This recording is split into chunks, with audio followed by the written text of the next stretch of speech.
So as I said at the beginning, our theme this week is Meals with Jesus, and we had an uncomfortable meal yesterday, and I'm afraid we're in for a bit of an uncomfortable meal today, but for different reasons.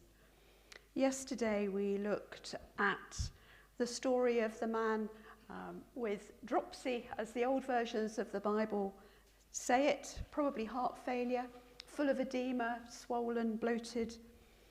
And I described the way that I see that picture as Jesus was invited to the house of this Pharisee to dine there.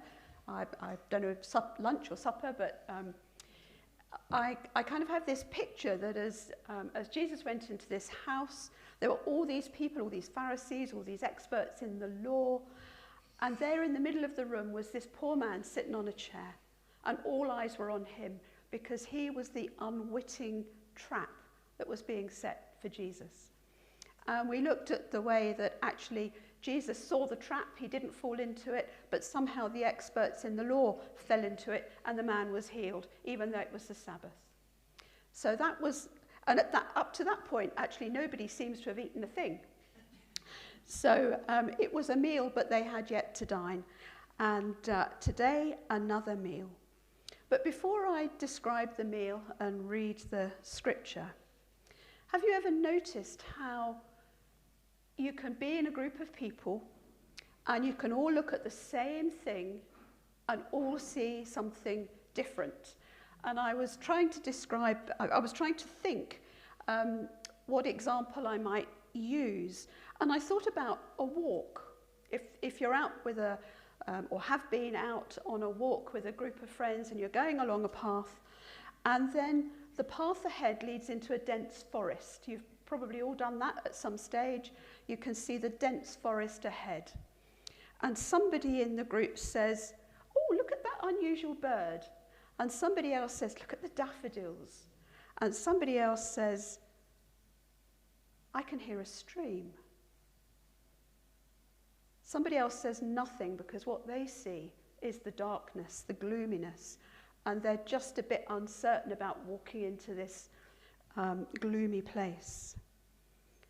And you might be thinking, thank goodness, some shade from the sun. All perfectly valid, all perfectly, valid, yeah, all different perceptions of the same scene. Might have happened when you came in this morning. Some of you might have seen somebody you recognise, somebody might have thought, oh, it's cold in here, somebody else might have thought, oh, it's a bit warmer than I thought it might be. You know, our perceptions are different. A bit like optical illusions, and I thought we'd have fun for a couple of moments. And I've got some optical illusions to go on the screen. What do you see? What do you see?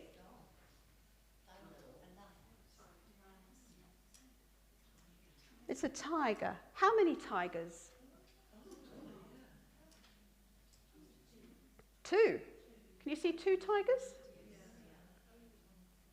There's 1. And there's 2. Yeah? So a big tiger and then a little tiger within it. And it's we won't go into it now, but often I find it interesting. What do people see first? Did you see the little one first or did you see the big one first? Thanks, Esther. Next one. You've probably seen this one before. What do you see?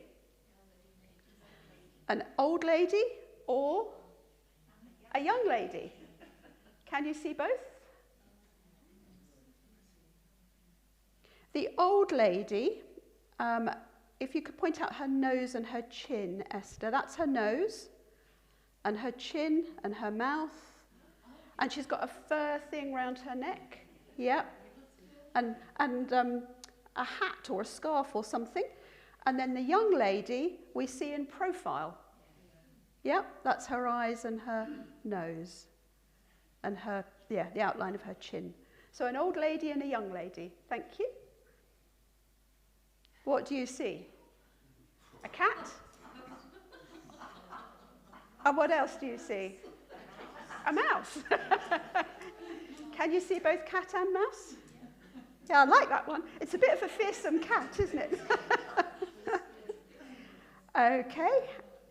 And what do you see there? 2 crocodiles or 2 boats and a lake scene. Yeah. And then the last one, this is not an optical illusion. What do you see there? This I have on my shelf at home. It was a present. It's about that big, it's not very big. And somebody sent it to me and said, "May this help you get where you need to go." And I wrote back and said, "Thank you very much for that lovely gift. Why do I need a walking head?" And they wrote back and said, "It's not a walking head, it's a stepping stone." It's a stepping stone. It's all in the perception, isn't it? What do you see? I saw a head on feet. It's a stepping stone. There we are. Anyway, bit of fun. But it kind of makes the point, doesn't it, that it's all about perception and what do we see. So we're going to be thinking about, one of the things we're going to be thinking about is, if we had been present on this occasion, what might we have seen? Okay, going to read John chapter 12, verses 1 to 10. 6 days before the Passover, Jesus came to Bethany where Lazarus lived, whom Jesus had raised from the dead. Here a dinner was given in Jesus' honour. Martha served, while Lazarus was among those reclining at the table with him. Then Mary took about a pint of pure nard, an expensive perfume. She poured it on Jesus' feet and wiped his feet with her hair, and the house was filled with the fragrance of the perfume. But one of his disciples, Judas Iscariot, who was later to betray him, objected. "Why wasn't this perfume sold and the money given to the poor? It was worth a year's wages." He did not say this because he cared about the poor, but because he was a thief. As keeper of the money bag, he used to help himself to what was put into it. "Leave her alone," Jesus replied. "It was intended that she should save this perfume for the day of my burial. You will always have the poor among you, but you will not always have me." Meanwhile, a large crowd of Jews found out that Jesus was there and came, not only because of him, but also to see Lazarus, whom he had raised from the dead. So the chief priests made plans to kill Lazarus as well. I hadn't noticed that before, to kill Lazarus as well. For on account of him, many of the Jews were going over to Jesus and believing in him.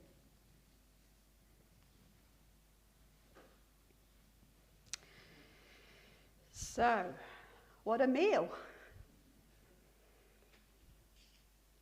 What did they all see? The story is set in the home of Mary and Martha and Lazarus. The meal was given, we know, it says, in honour of Jesus. But I kind of think that the star turn was Lazarus, because he hadn't been raised from the dead that long before this occasion. So, no doubt, many people wanted to come and see for themselves the truth of his restoration. And John gives us the timing, 6 days before Passover, so we know that we are in the last week of Jesus' life. And that matters in this story. And it brings, that knowledge in itself brings perceptions. As usual, if you know Martha and Mary, Martha was serving. Lazarus is at the table, hosting the guests. He's reclining. And Mary isn't placed in that description. She's not mentioned. Martha's serving, Lazarus is at the table with the guests. What a lovely gathering. I'm sure it's a a place that I think probably in Jerusalem, Jesus regarded as a home, home from home, among friends, a safe place, a refuge, a place where he could be himself. And now friends have come together to honour Jesus. They probably had little realisation of how long he had left to live, or how little time. And poignantly, they've come to celebrate Lazarus' restoration, not knowing that Jesus is about to die. It's poignant, isn't it, when you can see how that works. They wouldn't perhaps have known it then, but we can see it now. And all seems well. What a lovely meal. And then suddenly, Mary arrives. Mary appears. And she does something that would have been outrageous. Outrageous. Can't emphasize that enough. You know, outrageous almost to the point of offensive. And now she is the focus of attention. Everybody's gaze riveted to this drama that's playing out before them. And I wonder how that grew in her. Was it a nudge that kind of grew into a compulsion that she must do this thing? Had she planned it? Or was it that I have got to do this and I have got to do it now? Don't know. We don't know. Perhaps you've had that feeling sometimes. You've got to go somewhere. You've got to call somebody. You've got to do something. And you don't know why until after you've done it, and then you might get an explanation. Maybe not.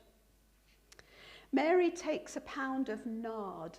The details are given to us by John, who wants us to know the significance. She pours it over his feet and then shockingly wipes his feet with her hair, which means her hair must have been loose, and to have had loose hair in public, just no, absolutely not. So I don't suppose anyone's eating now. They're just riveted by what's going on in front of them. It's unheard of. Nard is a costly oil. You probably all know that.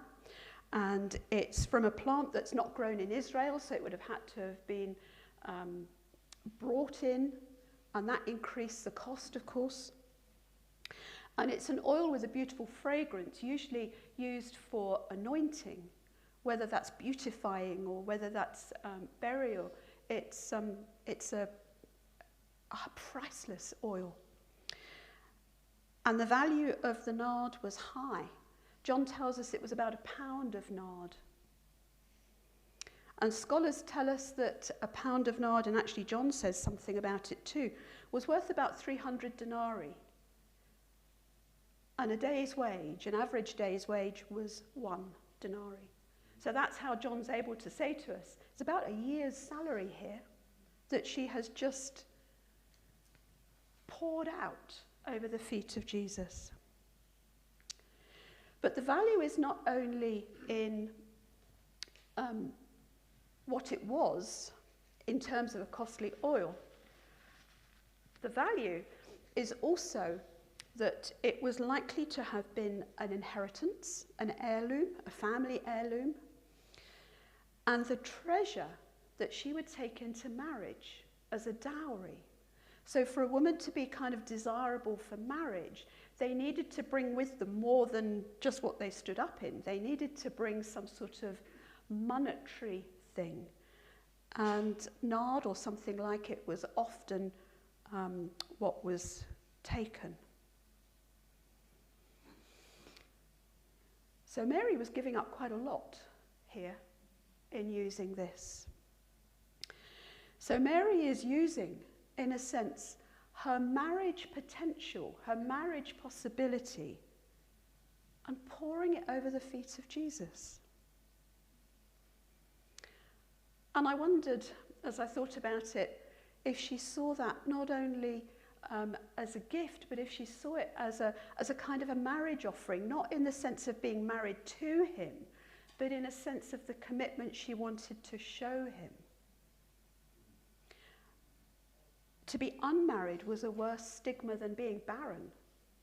So she was potentially setting herself up as a lifetime of a single woman with all the stigma that would, and shame that would bring upon her. So as Mary gives her all to Jesus in this hugely extravagant, sacrificial gift, I wonder what the other guests see. It occurred to me that oil might not have been Mary's alone. It might have been Mary and Martha's. And I wonder how Martha felt about that, if that was the case. Did she then see her own marriage potential running down the toes of Jesus? I don't know. And so now she shares in the consequence of the sacrifice, but without the kind of I gave the gift. That would leave you in a funny place, wouldn't it? What do the men in the room see? Well, we know what one of them saw, but the likelihood is that they saw an action that was completely out of place, the intimacy of it completely shocking, in public view, offended maybe. We know what Judas saw because John tells us. John says, don't waste your kind of credit giving to Judas in that he sees a different use for that oil. Don't credit him with that. He was greedy and a thief. And if the money had been sold and put into the money bag, he would have gained from it. Don't waste your time thinking about Judas. None of them could have escaped the fragrance filling the house. I mean, these days, light a scented candle in a room, and if it's a strong one, you can smell it everywhere, can't you? And often you can smell it for days. Imagine a pound of this rich substance with its high fragrance spreading everywhere. It would be, flooding the rooms. It would be seeping into fabrics, getting up your nose. Some smells linger in your nose, don't they? And you can't kind of escape it somehow. Hair, a bit like going to a barbecue and smelling the smoke for days after, except it's a bit more pleasant, perhaps. Smell it for days and days. What about Jesus? What did he see?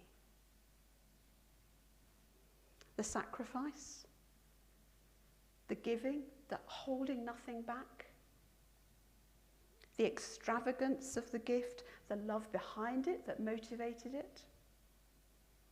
But we do know he saw more than that, because he saw the prophetic action that was behind that gesture, because he speaks about it. A burial that he knew was coming,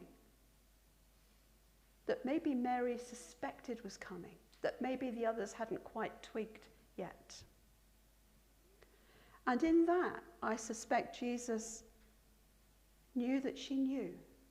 And I wonder if that warmed his heart. Somebody had got it. Somebody had got what this was all about. Even if she doesn't understand, she sees more than the others. And I also wonder, did that fragrance linger for Jesus? Did that fragrance linger in his nose through all the days ahead? Even on the cross, in the midst of the blood and the fear and the indignity of it all, the horror of it all, did now and again he get that beautiful moment that would have just come upon him, the waft of the memory, that extravagant gesture, reminding him what he was doing and why he was doing it, I wonder. These are only my speculations. We don't know for sure. So I think probably only two people really understood what was going on here, Jesus and Mary. It was as an intimate gesture, as if they were alone in the room. The others missed it. They were there, they saw it, They didn't get it. Their take on the moment came from all other perspectives, their culture, their background, their gender maybe, all the things that kind of blind you to seeing what is there in front of you. And I wonder how many God moments we miss in a day because of the same reasons. The prejudices, the biases we have, the domination of our own agendas, the must do this, I don't want to look over there because I don't want to see. The misinterpretations of the moment. For Mary, it was probably the most extravagant, reckless thing she ever did in her whole life. Her gift to him.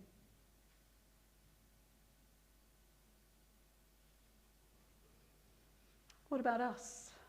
Our gift. After all, the gift to Jesus that Mary gave was just what he wanted. And I'm not talking about the oil. I'm talking about the gift of herself. Her heart, her soul, her love, her commitment. The giving of herself. Nothing held back. Quite scary, that kind of giving, isn't it? Because, you know, that is the gift of Jesus to you. Given all, nothing held back, not even his own life. That sacrifice made willingly, lovingly.